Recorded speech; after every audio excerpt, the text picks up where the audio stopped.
and welcome to the Your Parenting Mojo podcast. If you've been a parent for a while, or maybe even if you haven't, you probably saw an article on holding space making the rounds of online communities a few years ago. In the article, the author, Heather Plett, describes the death of her mother and how she and her siblings were able to hold space for her mother because a palliative care nurse was holding space for them. The article outlines some principles of holding space, and I think it really resonated with a lot of people, possibly because so many of us wish that we had been held in that way, and we find ourselves trying to hold space for others in that way without a lot of guidance and support. And so I kept that article in the back of my mind. And then last year, I took Heather's 9-month in-depth course on holding space. And she's just released a book called The Art of Holding Space, a practice of love, liberation, and leadership that she's here with us to discuss today. Welcome, Heather. Thank you, Jen. It's good to be here. And we should mention, we were just chatting beforehand. Heather was mentioning her voice is a little raspy today because she's in the middle of recording the book for the audio edition. So that should hopefully be available very soon. And I also just wanted to mention before we get started that we may mention today some topics that might be difficult for some people to listen to. These could include the topics of suicide and stillbirth. And so we're not going to delve deeply into them, but if you're in a place where you would find hearing about these topics any more than I've just mentioned them, any disturbing to you in any way, you might want to consider listening at a time when you feel well resourced or perhaps with a friend. So that said, Heather, I wonder if you could start by getting us on the same page and maybe just helping us to understand, what does it mean to hold space for someone? Well, holding space is really what we do when we show up for somebody without trying to control the outcome of whatever they're going through, without placing our judgment on them or projecting our own narrative on them. It's really trying to hold them in a way that is fully supportive of the journey that they're going on and giving them the autonomy to be going through their own journey. Okay. And so you describe that as a structure of a kind of three nested bowls, right? Can you help Yes. us to picture those bowls and what that's made of? Sure. So I've been evolving this concept of being the bowl for people, and being the bowl is really about supporting somebody through their liminal space. And I talk a lot about liminal space as the journey they're going through, and they're in transformation, really, between some old story and a new story. And in the middle of that, they need some kind of containment, some support as they kind of deconstruct their old narrative and get ready to evolve into the new narrative. And so the bowl really evolved as the primary metaphor kind of for explaining that. And I've developed this three-layered bowl. Initially it was just one layer, but with time and the more I taught it, I recognized that some other qualities were needed. So in the three layers, in the inside is what you're offering to the person you're holding space, and there's a number of qualities there. And then what guides your kind of internal guidance system of what's guiding how you hold space, and then what supports you is the outer layer of the bowl. Okay. And what are some of the really key characteristics of maybe we'll start with the internal layer and then move to the external layers as we continue the Sure. conversation. So what are some of those key characteristics of that inner layer? Well, some of those things are compassion and connection, is really offering, love and compassion to the other person. There's also selective guidance.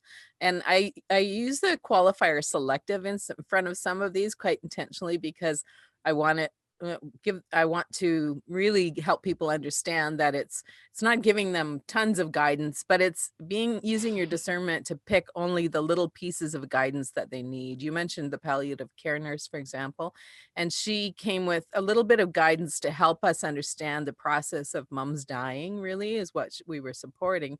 And she just gave us, one or two handouts kind of, and a little bit of information. She didn't walk in with a whole textbook full of guidance on what to expect when a person's dying, because that would have Mhm. overwhelmed us. Yeah. And then there's also things like selective non-judgment. And there's another one where I added the word selective in front of. Initially, I was talking about non-judgment, but then I realized there are times when we do need to use our judgment. We need some discernment. For example, if someone comes to us and tells us they've been breaking the law, well, we need a little bit of judgment to support them in making a wise decision to turn themselves into authorities or make reparations for whatever they've done. So it's and that's where we come to kind of the middle layer of the bowl, the middle layer is where discernment lies, making those good decisions, and intuition, using our intuition to sense what's needed in that moment.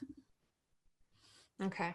And I was just thinking as you were talking about the idea of offering some support, but not everything that you know about a subject. And I think that's so critical in so many aspects of relationships and even teaching. That if I always remember one of the most effective lectures I ever attended in my undergrad career it was a guest lecture by someone who was talking about schistosomiasis, which is a disease that's I remember the basics of it, but it was it passed on to people through a worm infection, and he kind of gave us just the amount that we needed to know. And in the Q&A at the end, it became clear that the depth of his knowledge on this topic was incredible, and he had so deliberately curated exactly what we needed to know and didn't attempt to tell us, well, everything I know about schistosomiasis. Yeah. And it seems as though that kind of resonates with your experience with the palliative care nurse, and she knew so much, and she also Absolutely. knew what you needed. Yeah, very much so. And this is where really the practice, I talk a lot in my book and in my work about learning to hold space for yourself, because when we're in that position of holding space for another person, we have to hold ourselves back. Sometimes we have to, soothe ourselves so that we won't project our own stuff onto the other person. Yeah. And that requires holding back some of our wisdom, because we may know really, really well, we've been through the situation they're in, etc., but that's not what they need at that moment. Because if I dump all this knowledge on them, there's a good chance they'll feel a little bit of shame for not knowing as much as we do. They'll feel that you're superior to them or whatever. It's going to turn into a less helpful situation for that person. Mm-hmm. So, like you say, just offering, and even sometimes asking what they need, like telling them, I do, I have some experience in this. Would you like to hear from my experience? Or just holding back and letting them have their emotional experience first, and then saying, once you're ready for it, let's talk a little bit more. I have a few things I'd love to share with you. So it's using that quality of discernment and caution around not, coming in with a dump truck full of knowledge and dumping it on Right. them.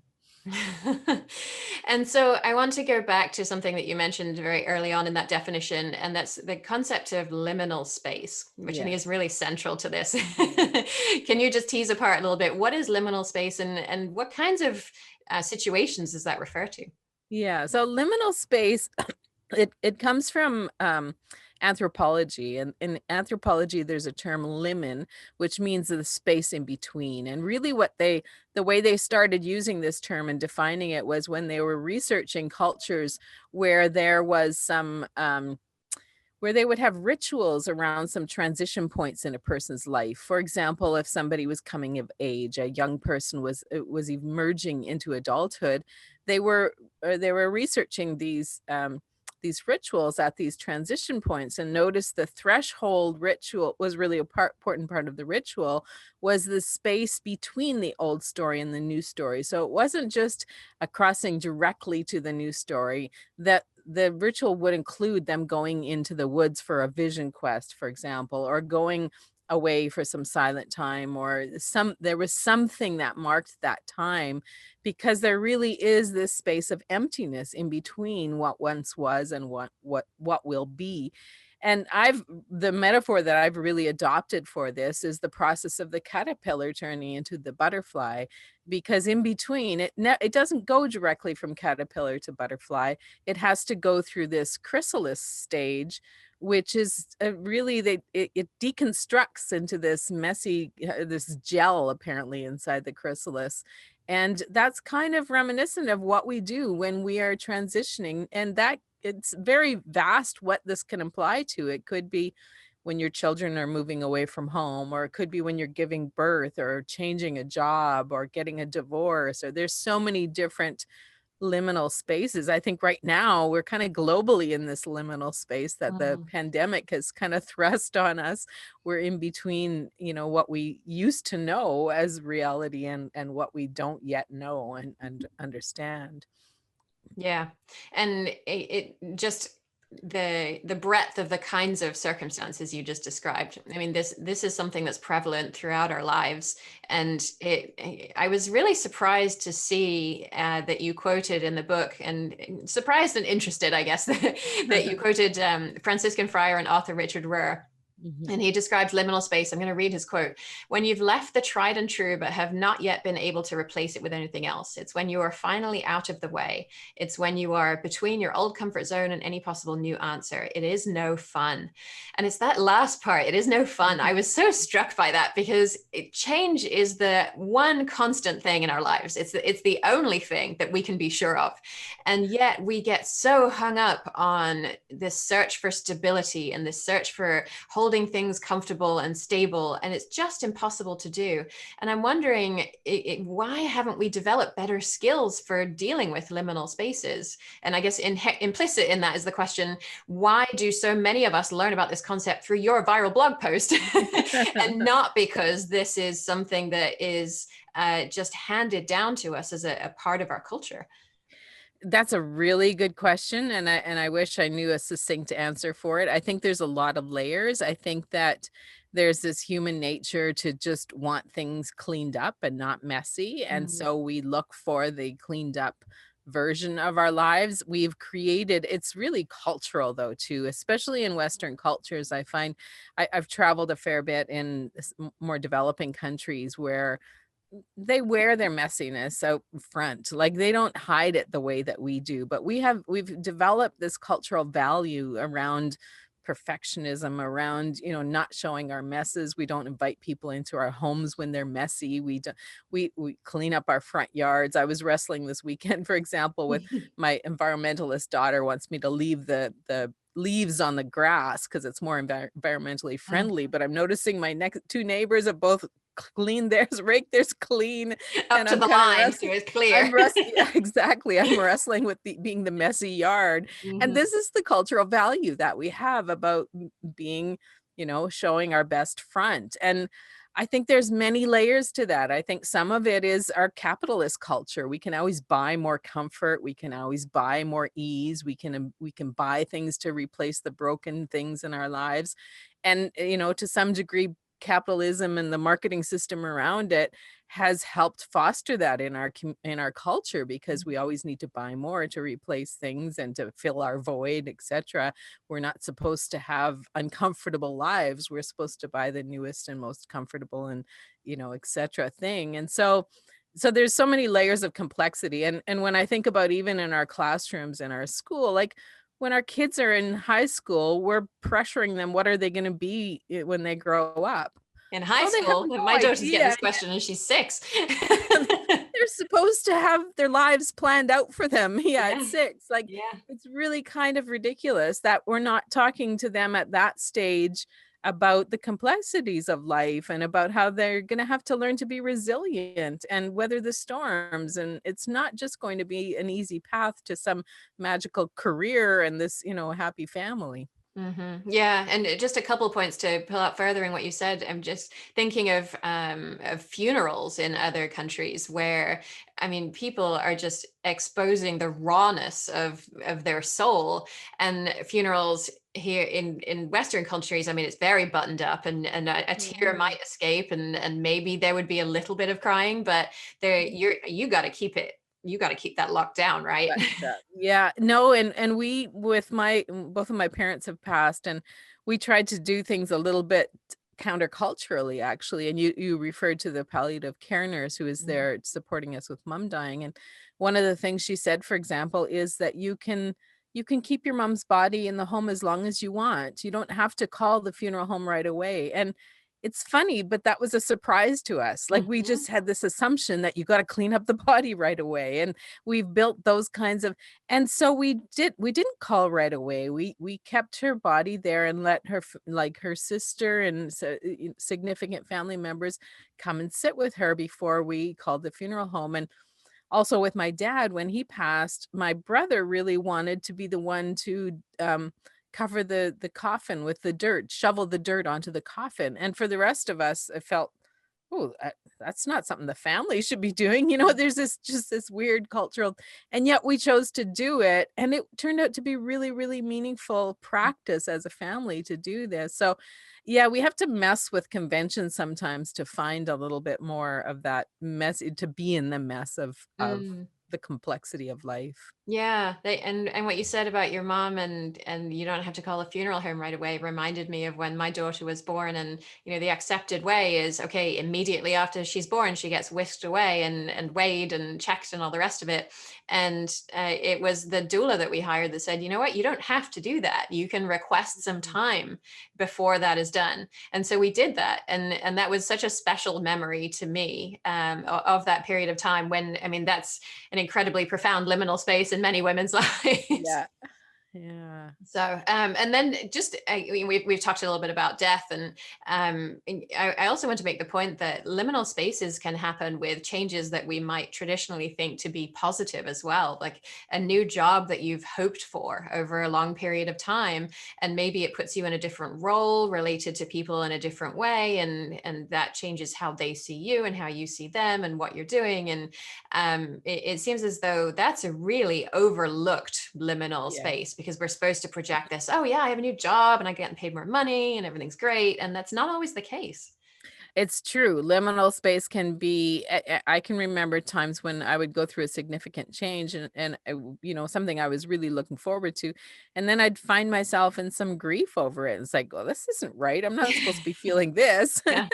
But the fact is there is that you're always leaving something behind. So you are allowed to grieve something you're leaving behind, even if it wasn't something that you really loved. Mm, You still may have some grief coming up. And that's why I would offer some reservations even to the Richard Rohr quote, mm, "It is no fun." Well, you know what? Maybe in some moments it actually is fun. So I think what I really encourage people to do is allow for all the emotions in the liminal space, because there is great complexity in that transformation, and sometimes maybe even some fun, and maybe even some joy and delight and hopefulness, and then from there you'll swing into despair and grief, and it is a time of really allowing all of the emotions to surface as they need to surface. yeah, and I think that is really uncomfortable for us Westerners as well, isn't Yeah. Yes. it? We do like our comfort. We do, yeah, and just not showing other people what's going on, and even not necessarily knowing ourselves what might be going on with us, and not being in touch with that. And the idea that I mean, something I've talked about a number of times on the show is that my body has things to tell me about my experience that Mhm. until probably a little over a year ago, I had no idea. I had absolutely no idea. And it seems as though bringing that aspect of the experience in is really necessary to understanding the full range of your experience. Yes, I I can, very much, agree. I'm always looking for the right word. I can relate to what you're saying, and that I come from a tradition too where I was really disconnected from body, really disconnected from emotions, really, and even I've shared that in the book that when I was divorced about 5 years ago, and after my divorce, I suddenly had this real strong awareness that I didn't really know how to articulate my own needs. Mhm. I'd spent much of the last 22 years paying attention to the needs of my former husband, my children, the people around me. I didn't know how to articulate my needs. I didn't even really have a strong connection to my own emotions because I was so attuned to everybody else's around me. And so yeah, some of this work really is about self-exploration and digging down to figure out who am I and how do I hold space for myself first so that I have the capacity to hold it for other people? Yeah, yeah, and you talked about not being able to articulate your needs. I think for some people it can even go one step further. Like, it's not even that I can't articulate my needs; it's that I don't know what my needs are. Yeah. I'm so disconnected from my own experience that I don't even know what my own needs are. Yeah. And in some ways, I think this goes back to the patriarchal culture that we live in, where understanding yourself, understanding your needs is sort of considered this feminine quality. We put these arbitrary distinctions on qualities that are either masculine and valued or feminine and not valued. And that understanding of your physical experience and your needs is something that is supposed to be very feminine, when we all have needs, and we all need to express them. Yes, this is something that, yeah, and I don't, it's interesting that you say that it's a feminine quality, because in truth, I've found a lot of women on the feminine spectrum are, um, they do have great capacity for identifying it in others, but not Mhm. necessarily in themselves. So I think maybe it's a feminine quality in terms of recognizing the needs of everybody else. But maybe what's really happening is we're burying our own, and that's losing touch with our own identities, our own sense of, yeah, purpose and what we need. Yeah, yeah. I have an interview coming up on the topic of maternal ambivalence, and I have a Uh, feeling we'll be delving into that a little bit more there. yeah. So I do want to go into a little bit more about what it means for parents to hold space, because one way that I see that phrase used in parenting circles most often is when children are having big feelings, which might traditionally be called a tantrum, and that the parent is trying to hold space, as it were, for the child's feelings. And it seems as though that's getting to part of the definition of holding space, but it's not really all the way there. Do you see it in the same way? Yes, I think you're right. I think that's part of it, and I think we have to be really, that's a learning practice for all of us as Mhm. parents, to hold space for the big feelings, but then we're also holding space for their transformation, their day-to-day learning and Mm. growth. And you talked about, we talked earlier about the selective guidance and not giving them too much information, and like your professor that only gave, a little snippet of what he thought you needed. This is holding space for our children every day, is letting them learn at their own speed, letting them figure out the world, and choosing sometimes to withhold our own wisdom and our stories so that they have the experience of uncovering for themselves. When you think about help supporting your child when they learn to walk, that's an act of holding space, because you're supporting them and stepping back and not doing it for them, and you're allowing them to have that experience of learning on their own in a supported environment, of course. And when their toddlers are learning to walk, you keep the sharp edges a little further away, so you do create that sense of containment, but you're not controlling it. Mm. Okay, so it seems as though wait, I'm just thinking, okay, how could I make it so that my daughter doesn't learn about this concept from a viral blog post in her midlife? And it seems as though a lot of the practices that we're already engaging in as respectful parents who are um, sort of trying to work with their children to set boundaries, and to say what my boundaries are, and to say, okay, you child have a right to have boundaries as well, and a variety of other practices like that, is kind of setting the stage for a relationship where we will be holding space for them some of the time, and they will be, not when they're very young, but they will eventually be holding space for us and for other people as well. Are we doing that? Are we approaching that in kind of the right way, even if we're not using this language of holding space? Mhm. Absolutely. I think it's mostly about the modeling. Mm. If you're if you're respecting their right to consent, for example, their right to say no, and you're really communicating with them that I'm going to support you, and if you don't want the support, you have a right to ask me not to support you. So communicating that, allowing them to have healthy boundaries and helping them to understand what those boundaries are, and they're going to pick it up. And I even though I've written all this about holding space, I don't talk about it that much with my children. And then all of a sudden I discover they're using the language without me really, offering it to them. I've heard them talk using the language. Not that long ago, my 18-year-old was talking about how she was really trying to hold space for her best friend who was in the process of losing a job and was really anxious about that. And it came very naturally out of her mouth to talk about that. And you might think it's because I intentionally taught them about holding space. I really didn't. It was just more in the modeling about what they've witnessed, and the regular conversations we have. Okay. And there was one particular aspect of it that I wanted to spend a little more time on, which is the idea of allyship. And it seemed as though that could be especially useful when we're talking about relationship with young children. How can parents be allies for their children? Yes, allyship was one of the later additions to that list, actually, because I felt like something was missing. And I thought I added allyship because I think we need to be in this practice of using our power and privilege in support of other people, but using it effectively so that it's not that we're bowling over them and doing it for them again. Like, for example, if a child has a struggle with one of their teachers, you can be an effective ally, hold space for them to unpack what's going on with it, to talk through the issue, etc. And then you can stand by them as they go to the teacher and communicate it. And if they need support, you may go with them to a meeting or now these days on Zoom. But if not, or just helping them to have the language so that they can communicate effectively to the teacher.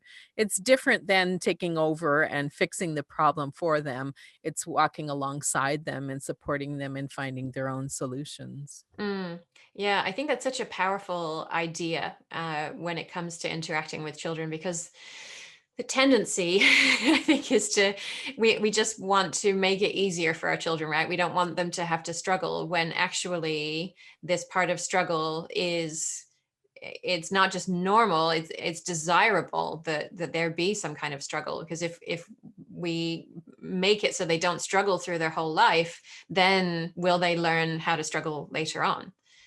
Exactly. And I suspect that right now with this pandemic going on, a lot of people are discovering that their children are not very well equipped for times of disruption and Mm, struggle because we have, again, a cultural thing is to create safety for our kids. We've made safety, especially in North America. I think sometimes I travel in Europe and they kind of make fun of the North American parenting yeah, style of they do. really focusing so much on our children's safety, keep making overly safe environments in their playgrounds, in their classrooms, etc. Yeah. And it is a little bit out of balance because if the child is in too safe an environment, they start to take that for granted and they assume their life is always going to be safe and easy.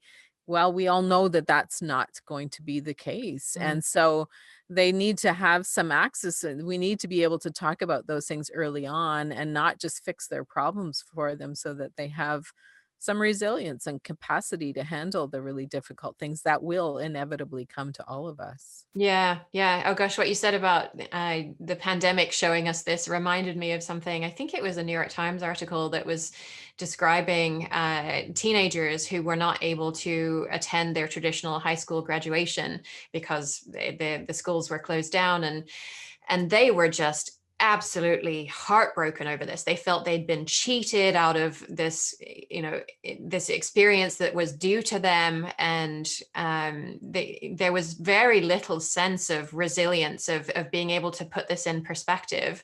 And it really struck me that they, I mean, yes, it's an important rite of passage, but there was no sense of, okay, well, what else can we do to help us through this transitional period? How else can we celebrate ourselves?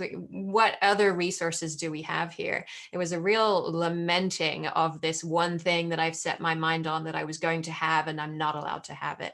Yes. Yes, I actually had my youngest daughter graduated in June Mm, during in the height of the pandemic, and so I was in the midst of that, exactly what you're talking about, and I noticed there was this pattern that there were a number of parents that were trying really hard to recreate what a normal graduation would be. They were mm, gathering all the students in their fancy gowns for photo opportunities.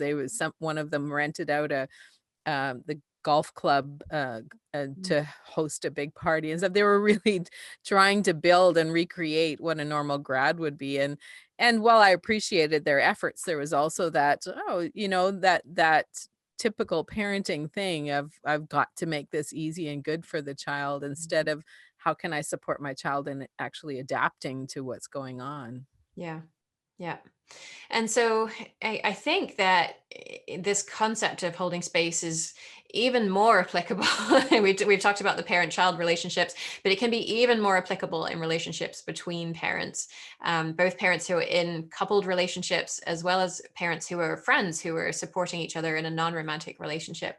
And we did an episode on parental burnout recently, and my guess is that holding space would be a massively useful concept in helping someone to get through something like that, as well as potentially even preventing it in the first place. And so I'm wondering, what are some tools that we can use when we see a parent who is clearly struggling in some way? And maybe we are the spouse of that parent, maybe we're the friend of that parent. What kinds of tools can we bring to bear in a situation like that? Sometimes I think the best tool is to help them name it. Mm, Sometimes if we can articulate what's going on, sometimes that's the first step in resolving it. And so sometimes it's just a matter of offering to have a conversation. I recognize something's going on for you, and I wonder if you'd like to talk about it, and giving them opportunity to just talk themselves through it and articulate, "Oh, I'm really overwhelmed. I'm burnt out. I have this resentment of my other parent," or whatever it is, that gives them the space for just processing and working through it. And if we can listen and be present in a way that's supportive of them, that may be the first step in them helping rebuild their structures so that they feel better supported. I think that's one of the most important things I would advise. The other thing that comes up in this work a lot is I often say that the closer you are to a person, the harder it is to hold space for them often, mhm, because when we are in an intimate relationship with somebody, in holding space, we really talk about, can I let go of the outcome come on the other person's behalf? Whatever their outcome is, can I let go, let them have their own outcome? But if I'm in an intimate relationship with someone, I suddenly really am attached to their outcome because it's gonna directly impact me. Whatever, if we're co-parenting, that person makes a decision, it's gonna have an impact on me. Well, now there's a great deal more risk involved for me holding space for this mm, person, so I'm gonna want to control the outcome, give them advice, etcetera. So one of the things that I suggest is, if you find yourself too close to the situation, that may be a time when you have to suggest to them, I really want to support you and I see you're going through something. And I recognize that I'm a little too close and may just muddy the waters. So maybe there's somebody else you can talk to, help them find a therapist or a coach or another parent they can talk to. Sometimes it's recognizing that and just showing the support, but recognizing you're not the right person for it. yeah. And one of the most powerful things that I think I've experienced, having been in something of a liminal space over the last year or so, I have a friend who's been incredibly supportive of me through this process. And she's probably listening and she knows who she is. And she almost never suggests something that I can do. The thing that she spends the most time doing is asking questions. And Mhm. at the end of the call, she'll sometimes say, well, I don't feel like I really did anything.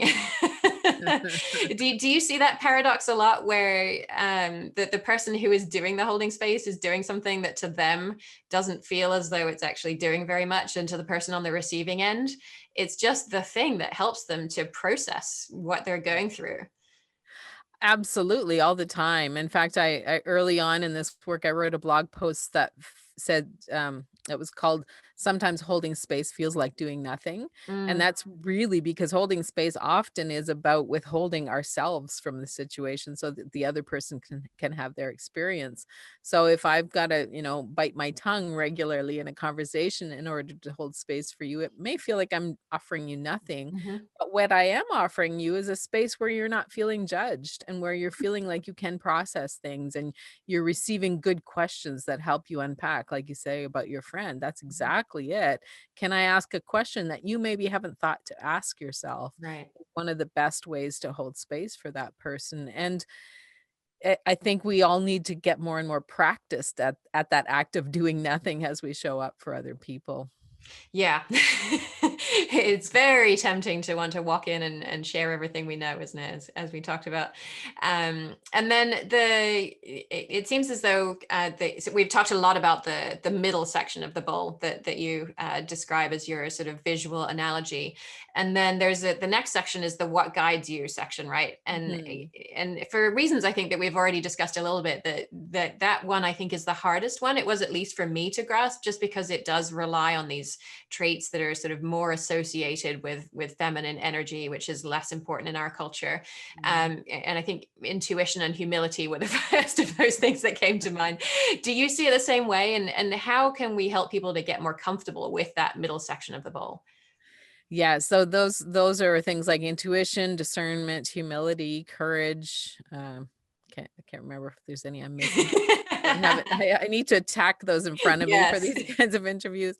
And really, they're I think they're a little bit hard to grasp because it's not something that you can learn in 10 easy steps. Those Yeah. are all things that have complexity to them.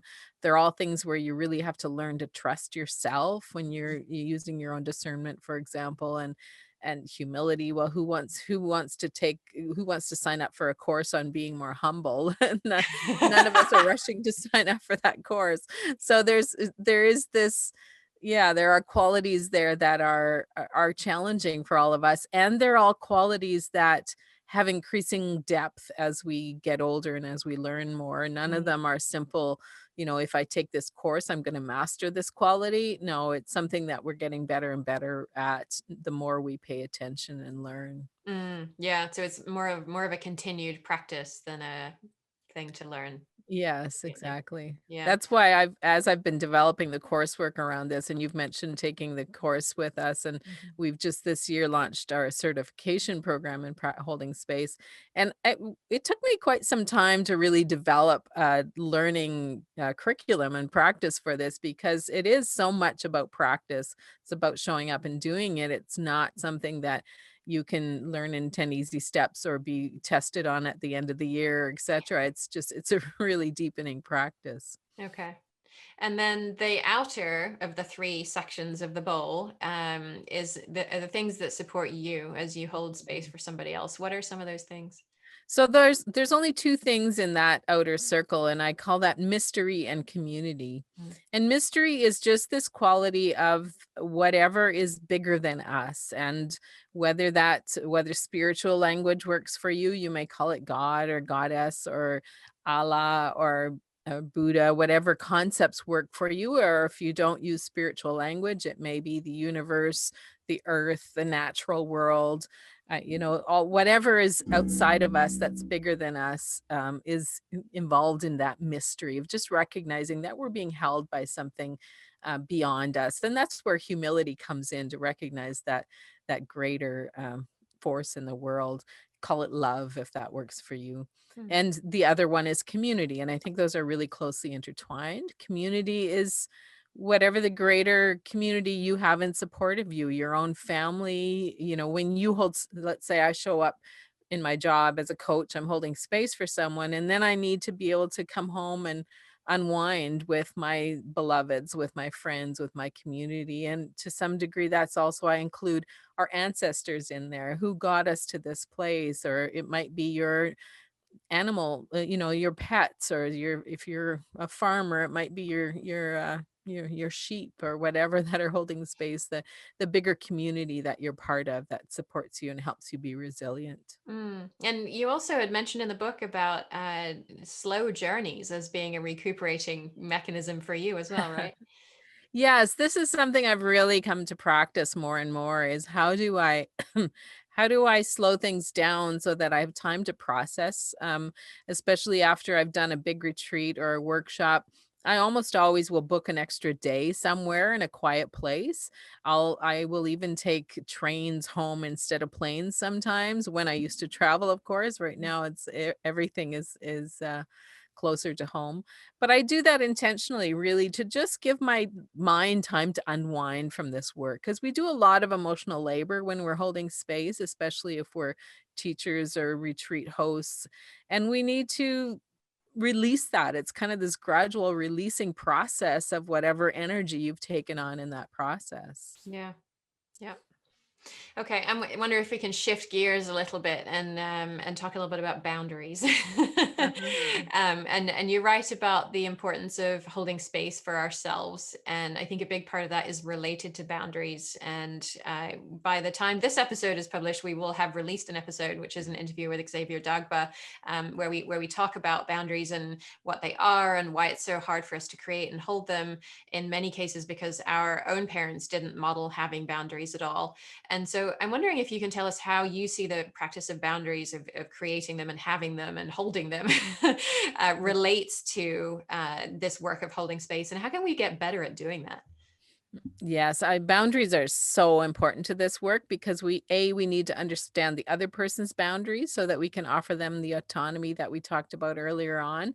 And we also need to honor and respect our own boundaries so that we know when we're at capacity, when we've done too much work and we need to step back, or when someone is doing us harm and we need to put up a boundary to protect ourselves from that. So what I've developed in the second section of this book, really, as I was working on this concept of boundaries, I didn't love the term boundaries; felt a little rigid for me, and I love the concept, but there was something in it that didn't quite work, and so I was really kind of looking for some other way, other language of defining this. And what's emerged for me, and what I write about quite a lot in that section, is this concept of membranes. And I call it the psychic membrane. And where this came from, I was having a conversation with my friend Beth, and we were talking about our cellular membranes, how the cells in our body really teach us how to have healthy boundaries. And there's a lot of fascinating qualities to a cell membrane. It's semi-permeable, so it's letting in some of the nutrients it needs. It's keeping other things out that are not viruses or different things that are not healthy for a cell. It's maintaining a homeostasis, which is really an equilibrium. Like if the pressure builds within a cell, it's going to release some things so that it builds equilibrium with what's outside the cell. And it has sensors on it telling it what's the approaching things, whether those are safe or not. And a cell membrane has the capacity to become more rigid when it needs to keep things out. If your body develops a fever, for example, the heat tells the body that it's time to become more rigid. It's because there's viruses traveling around out there. We got to keep those out. So this really helped me develop this understanding. If we are all held within the container of a psychic membrane, then we're paying attention to those senses. It's really the intuition that's telling us, this person causes you harm. You need to be more rigid in your boundaries. So you're not going to share as much with them. You're going to say no to them if they ask for things that don't feel healthy for you, etc. And so it's learning to pay attention to those signals. And you talked about being disconnected from your body earlier, and that's one of them. Our body sends us a lot of signals about where we feel safe and where we don't.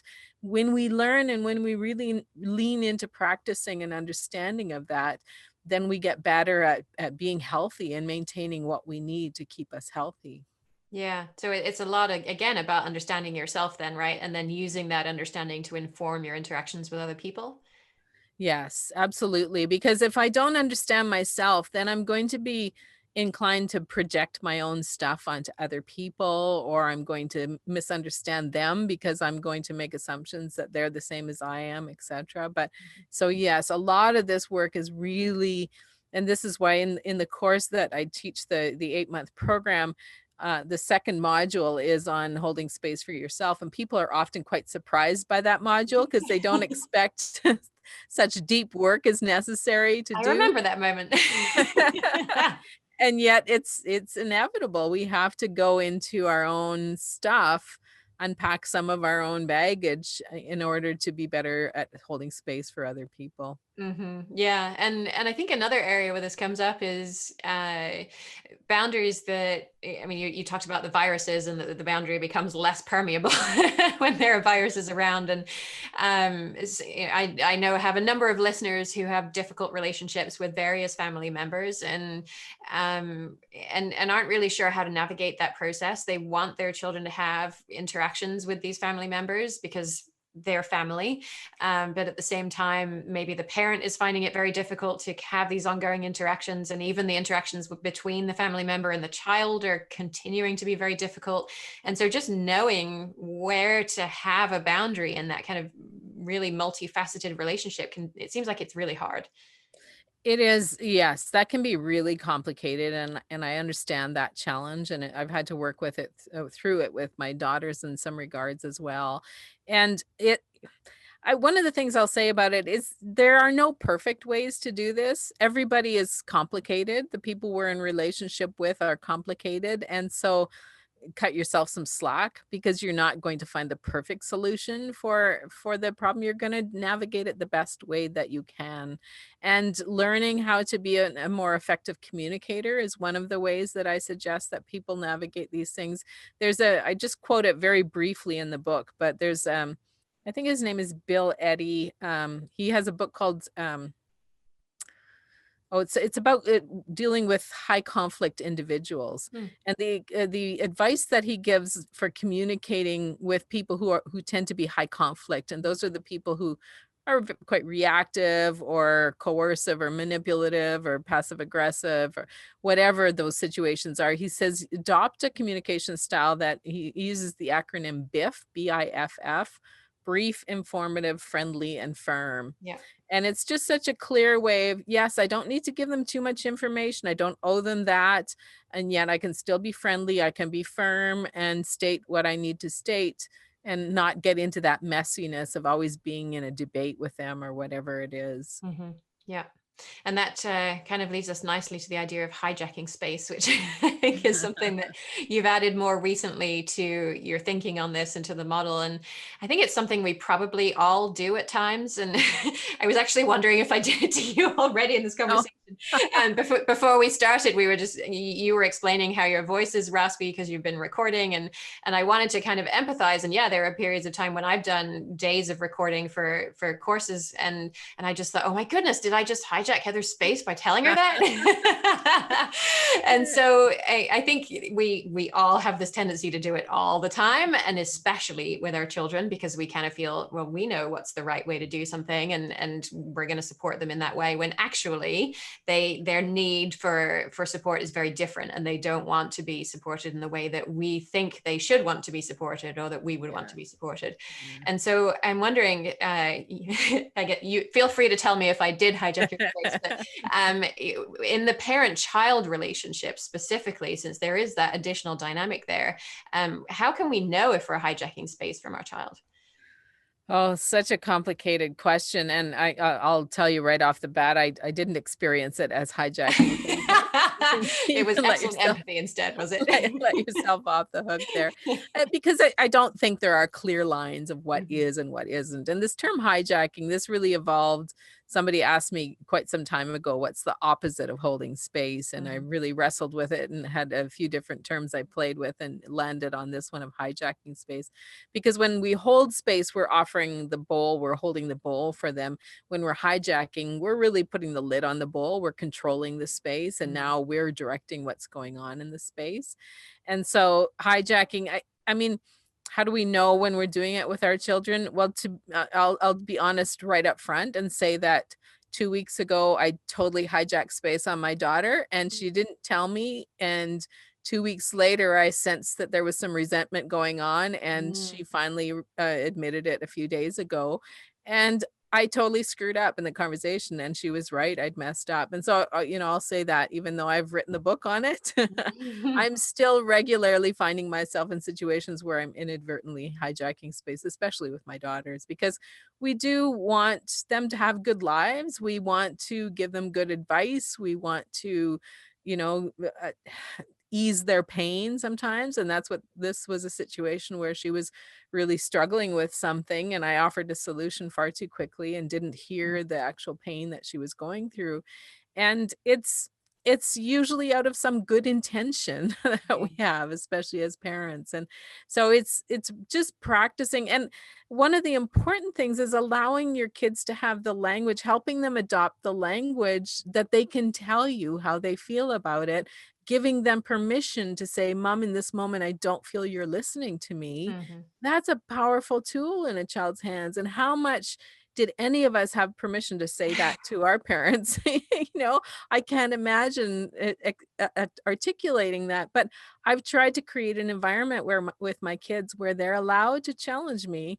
They're allowed to, and I share some examples in the book where one of my daughters called me out for being passive aggressive, for example, and my first reactivity was to deny it, and then I had to agree, "Okay, I actually, I understand how you received that as passive aggressive, and here, let me try to express it in a new way." So, that can be one of the best tools, is just allowing them, the space to communicate what they need and how they're being impacted by what we say. Yeah, I think that's such a incredibly important idea, and it's something that's so difficult for us because yeah, we grew up in a world, a lot of us, where we were not allowed to challenge our parent in any way. I mean, it didn't matter what our feelings were about Yeah, what our parents said, right? It didn't even matter if we had any feelings.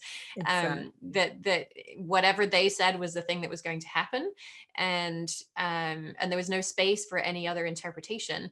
And that's not to say, I mean, the other idea is, well, if we don't do that, then oh, we're going to swing over to permissive parenting, and oh, my child says they're upset about this thing that I did, well, then they need ice cream. If they say they need ice cream, they'll have ice cream. Whatever is the thing that they say they want. We're not talking about that. We're just talking about allowing this space for it to be okay for them to express how they're feeling, and even if that's related to how we communicate to them. I have a listener who has a 4-year-old who will say something like, Mama, I don't appreciate, or no, she didn't say I don't appreciate, I don't like it when you speak to me in that raised voice. Mm. And it scared me when you said it in that way. And then her mom says, oh, I'm so sorry that happened. I didn't mean to scare you.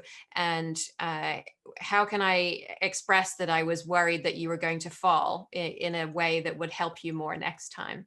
And that feels, I mean, the first time hearing that, I'm guessing a lot of parents are feeling that feels like an enormous climb down for a parent. Yeah. But what it opens up in the relationship is Mhm. profound. Well, I mean, you and I both said that it took us a long time as adults to recognize our needs and our emotions and to Yeah. really express ourselves.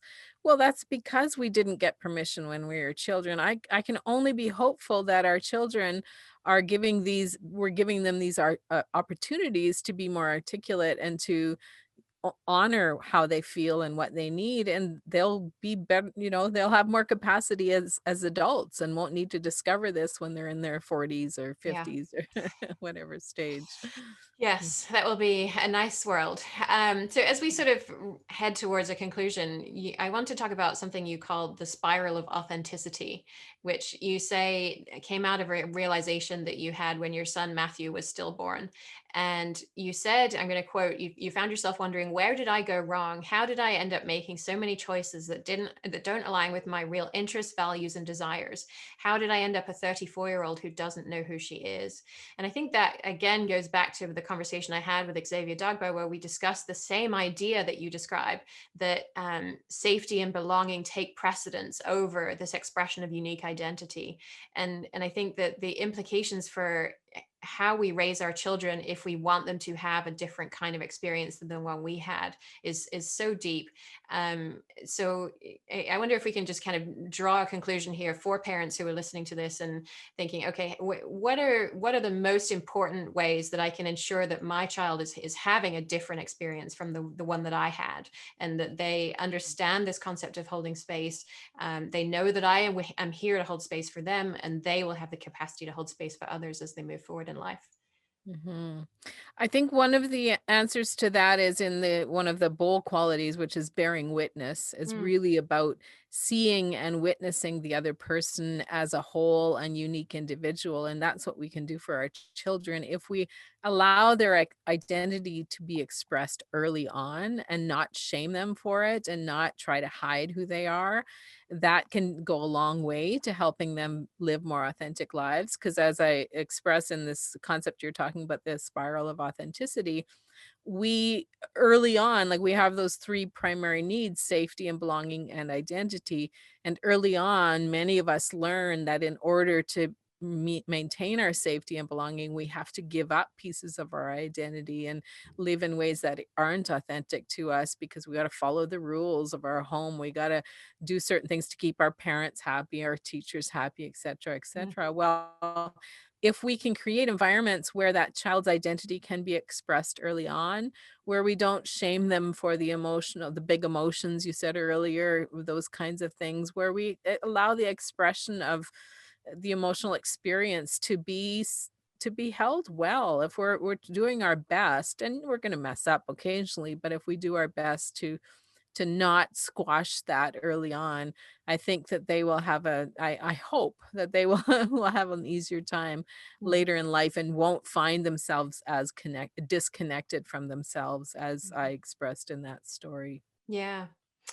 Well, the book is called The Art of Holding Space, a practice of love, liberation, and leadership. And I wonder if you can tell us what's the best way to find you once people have read the book. How do they keep in touch with you? Sure.